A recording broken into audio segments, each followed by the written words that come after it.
Hello, my dungeon divas. Today we're talking about the forgotten one, JERGAL, your favorite busty bone man, Withers. He's unforgettable. Welcome back to Beauty and the Beholder. If it is your first time here, hi, hello. My name is Kiki, and I am your lipstick-loving lore historian. Every week we get together, we put on some makeup, and we talk about D&D lore. So if you love to gossip about fictional fantasy characters, I'm your girl. Let's get into it.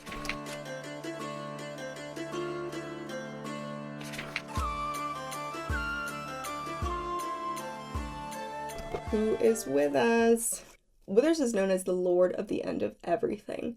He is Faerun's original god of death and eventually decided to let go of his position. He decided, you know what, I want to retire. I want to go relax down by the river, maybe lounge along the river Ciaooooo. I just want to settle down, you know? He was the original god of death, right? And he found that his true passion was mainly just in the accounting side of the dead. He just liked organizing things. He was probably a Virgo. JERGAL is considered lawful neutral. His original portfolio included death, but now, since he gave up that power, it more so focuses on keeping those records of the dead. His domains are knowledge and death. 𝕬𝖆 fits in here pretty well. He goes by the nicknames the Lord of the End of Everything, the Pitiless One, Forgotten One, the Final Scribe, Scribe of the Doomed, the Bleak Seneschal, Seneschal of the Crystal Spire, and before he's formerly known as the Lord of Bones, Lord of the Dead, Protector of the Names of the Dead, King of the Walking Dead, Guardian of Tombs, Judge of the Damned, and the Grim Reaper. Classic. He made a Sims cameo.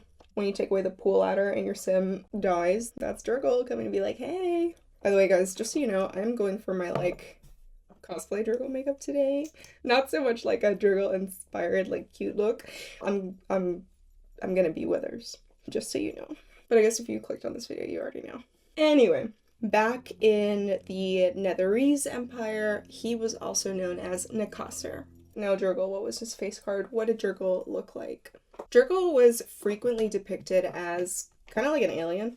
He looked like a cross between a humanoid and a praying mantis. It was real freaky.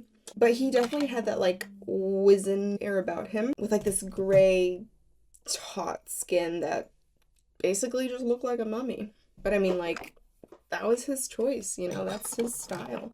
He captivates the hearts and minds of everyone with his personality and his bosom. He had an elongated skull with bulbous yellow eyes devoid of life and insectoid mandibles, as well as a nose and ears barely distinguishable from the rest of his head.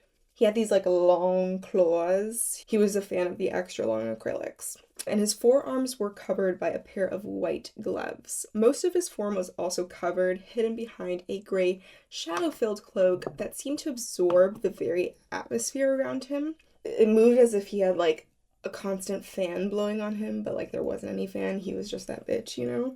The outer surface of that atmosphere around him was actually a gate to the negative energy plane. Legit, negative energy plane. JERGAL said it's okay to be a low vibration person. He always carried in his clutches a quill with fresh ink and a thick scroll covered in an intricate and incomprehensible script. His version of one of those privacy protector screens. When JERGAL spoke, his voice was chilling. Kind of seemed disembodied, disconnected, echoing with the dry whisper of a long-forgotten tome. JERGAL was also known to take the form of an old man with a big white beard, sunken eyes, but still with his wits about him, you know? You could tell the old man had a spark of energy, and he was still fully there. He could also take the form of any undead creature. I'm trying to do a little skeleton nose, but in my mirror right now, it just looks like I'm doing the world's smallest nose contour.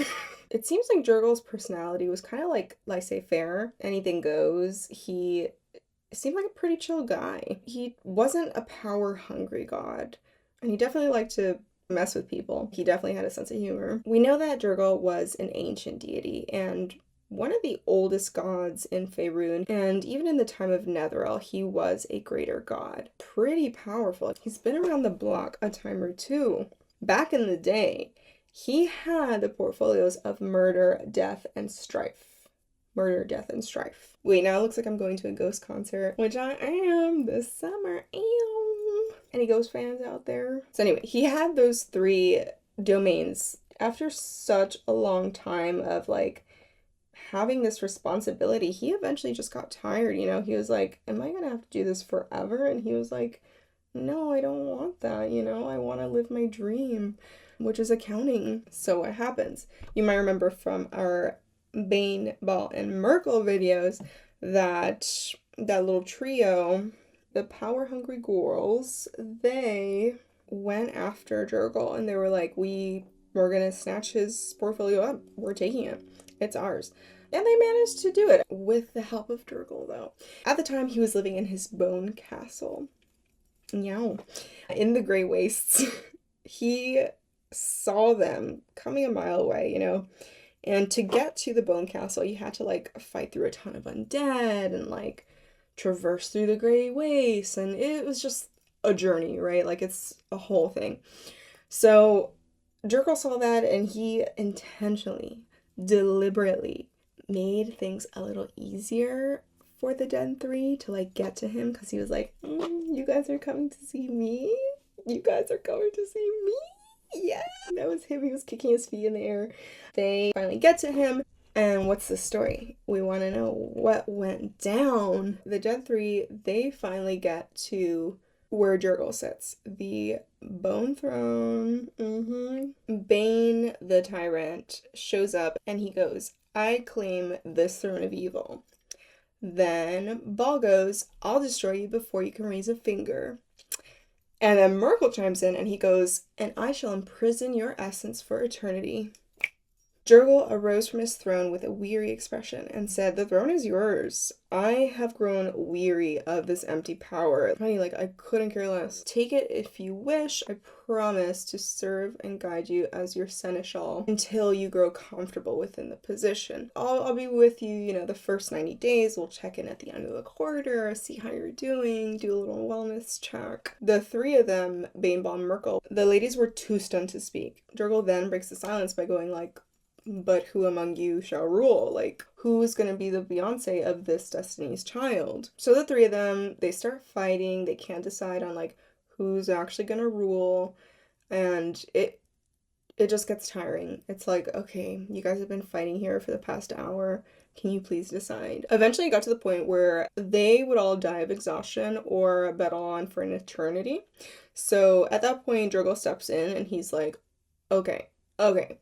After all you've sacrificed to get here, to my bone throne, you're gonna just leave with nothing.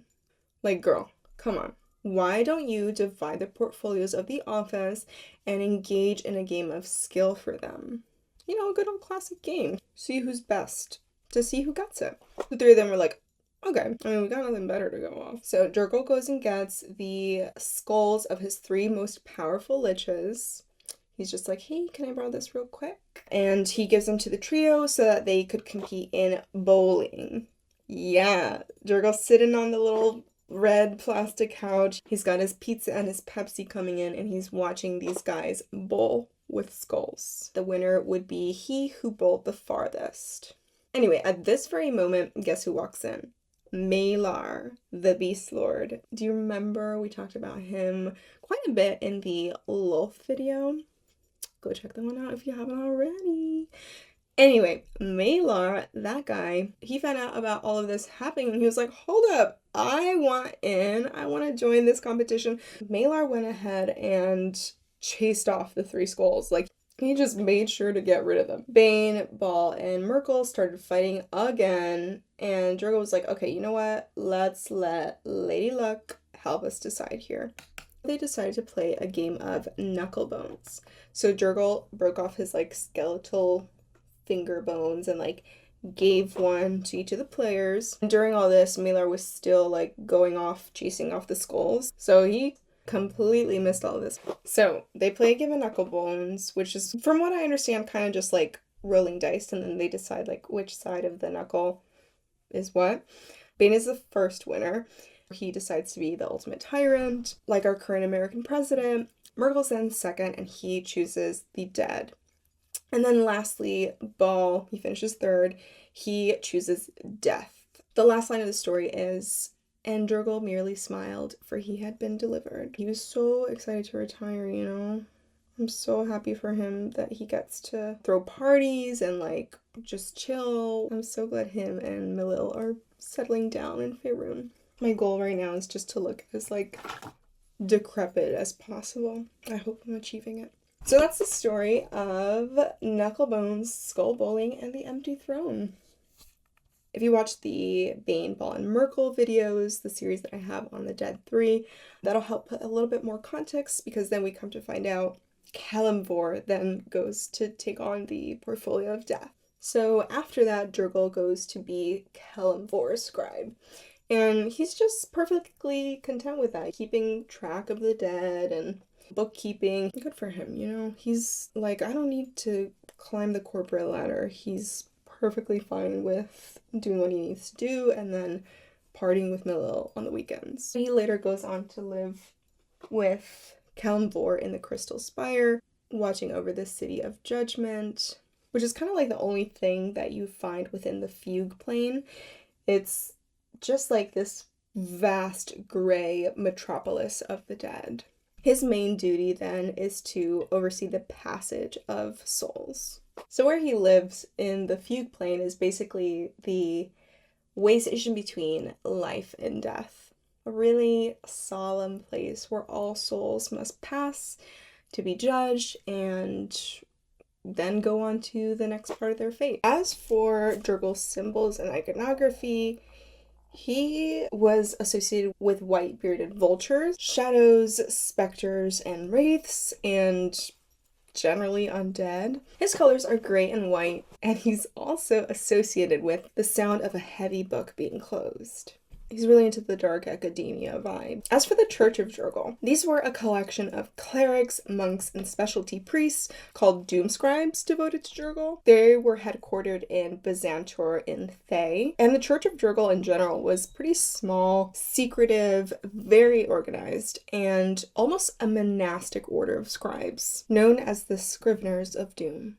When compared to other churches, JERGAL only had like a small handful of living followers. He was like an underground artist, you know? Upon their death, JERGAL would actually sometimes turn one of his priests into like a mummy to keep on working for him even in death. So he's like, I know you're retiring, but guess what? You want to come back to the office? That was JERGAL. So these mummified priest, as we kind of see in the Dank Crypt in Act 1 of Baldur's Gate 3. We kind of see his, like, his oficina, his office, and making a cameo. But usually the mummified priests would work in secluded crypts and were sometimes served by mindless undead, skeletons, zombie, general undead creatures. The high priest of the clergy was called the first Scrivener of Doom. There was kind of like a pretty equal split among clerics, monks, and doom scribes. For fashion, they all wore gray robes and would actually shave their heads too, so they were like pretty serious about it, okay? I mean, you know what? For Withers, I would shave my head too. As for day-to-day activities for the Church of JERGAL, most of the members spend their days maintaining and organizing large archives, often in like these cold, quiet stone mausoleums, dusty dank crypts, and they would typically spend their time archiving and organizing scrolls listing how people passed and where they were to end up in the afterlife. There's actually, I'm pretty sure, in that dank crypt, you can find a note that says exactly that. Typically, JERGAL's faithful would hold positions as morticians, scribes, and funerary workers. Very fitting, you know, it fits the aesthetic. And kept meticulous records of birth, death, and taxes for those whom they served. As for rituals, two main events were the sealing, performed upon each new death recorded, and the night of another year, where the scriveners read aloud the names of every death recorded during the previous year. So kind of like New Year's Eve, but a lot more depressing. Clerics of JERGAL prayed for their spells at dusk, a time of day that basically represented like the end of life. Very opposite to our friend the Morning Lord Lathander. And on the last night of the year, this was a holy night known as the Night of Another Year. That's where these clerics would read aloud a list of every person who died in that past year. Then, with a cry of 1 year closer, all of the scribes were then filed and work began again the next day. He was just a workaholic, that's what he was. It's giving Colin Robinson. The only ritual that JERGAL's clerics were required to perform was the sealing. After recording everybody's death, the way they died, and then where they would end up in the afterlife, Scriveners of Doom would sprinkle a light dusting of ash and powdered bone over their inscribed words to blot the ink and mark another small step towards the world's end. Yeah, a little serious, a little scary if you ask me. But you know, he's one of the oldest gods. It makes sense. It makes sense. Some people would seek church-sponsored undeath to continue their archiving careers, which I think this is so hilarious. Like they're about the grind, you know, that archiving death accounting grind. If you're in school right now, stay in school, let JERGAL be your inspiration. And then some clerics would also double as monks or necromancers, you know, selling their necromancy services on the side. A little side hustle. Temples dedicated to him were usually stone mausoleums, dank crypts, you know, pure vibes. Any sentient creatures who worked within these temples aged really fast and grew weak, but they never actually died before their appointed time. One of the largest temples to JERGAL was the Crypt of Imminent Death in 𝕻𝖗𝖈𝖙. You may have visited another one along the river Chiantha, west of 𝕻𝖗𝖑. There was a dank crypt, if you will. That's where I met the love of my life. JERGAL's affiliated orders are the Companions of the Pallid Mask and the Hand of JERGAL, which is now extinct. But the Companions of the Pallid Mask were a group of JERGAL's priests that specialized in commanding and like fighting with the undead. They would go out and get rid of any undead creatures who were not sanctioned by the church. You know, they did not get their paperwork approved. They would get rid of them. The companions would also be the supervisors of any undead that were, you know, working in the temples, helping the scribes. Now, the Hand of JERGAL, this one is interesting because it's kind of like an elite group of JERGAL's priests that were tasked with avenging any slights against JERGAL and his church. The most common of these offenses were raising or resurrecting someone without paying a tribute to JERGAL. Like, you did not just revive that person without thinking of me. Better not see that happen again. Also, looting a tomb that was under the church's protection. Grave robbers, stay away. Not over here. It was clearly kind of neutral about like 𝕻𝖚𝖈𝖙 when he gave the power over to them, but obviously he got real sick of them real quick. He was like, y'all ain't cute. Mind flayers don't even have souls. Like, girl, please. He did not get along with Cyric. He was just like, ugh, this guy. Kind of like how everybody feels about Cyric. And he got on well with Kelemvor. He also spent a lot of time combating Valsharun's efforts to live forever. I couldn't find much other information on his relationships, like who is he pals with. But here's my speculation, okay? He invites Milil to come to the party, play a little music at the epilogue. I like to think they got a little something going on, you know? I like to think Withers, at least the avatar of JERGAL, is a fun-loving guy who does what he has to do at work and just wants to live his life and be happy. And you know what? If he helps other people while doing it, amazing. But he just loves throwing parties. He's so cute. Oh my goodness. Now for some character inspiration. Some backgrounds. Obviously, my phone died, so just pretend I'm calling you back on FaceTime, okay? For some character inspiration, baby. Backgrounds, definitely Sage. We love a scholarly queen. JERGAL is the scholarliest queen. Acolyte, of course. I could see Hermit, that makes sense, or like Haunted One. Investigator, you could do, where maybe you're making sure that like people actually die. People have escaped their fate, and you're tracking them down to make sure that they meet their fate, you know? For classes, definitely 𝕻𝖚𝖈𝖙 monk. Oh my god, I forgot to tell you guys, I went to the Ren Fair and I got this map of Faerûn. It's so cute.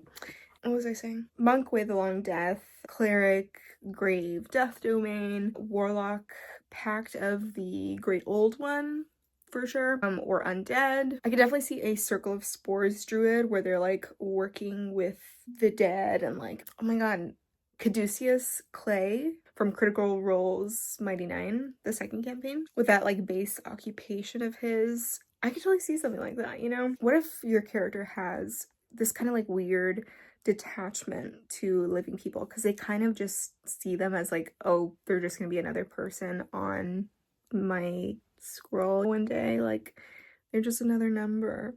Maybe they have a really hard time with duty and their relationship to work is a little toxic.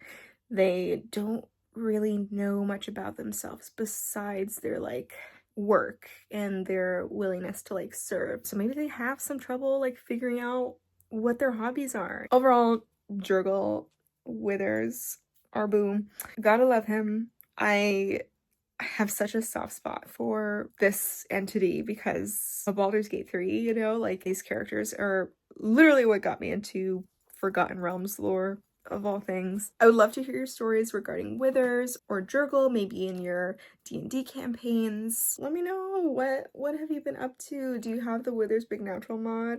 I sure do. It's the one mod I never delete. Oh, also, this is something I made for my Withers cosplay. I didn't want to wear the rest of it. Also, I think the like pink velour tracksuit with the Withers head is like such a slay. Definitely check out my Instagram because I have posted pictures and videos of my Withers cosplay from MegaCon 2 weeks ago. That was so much fun. Be sure to comment down below what D&D lore topics you'd like to hear next. And don't forget to subscribe, like, you know the drill. All of that really, really helps me as a small creator. Thank you all for watching. I had a great time hanging out, and I hope you slay your day, Dungeon Diva. Ciao!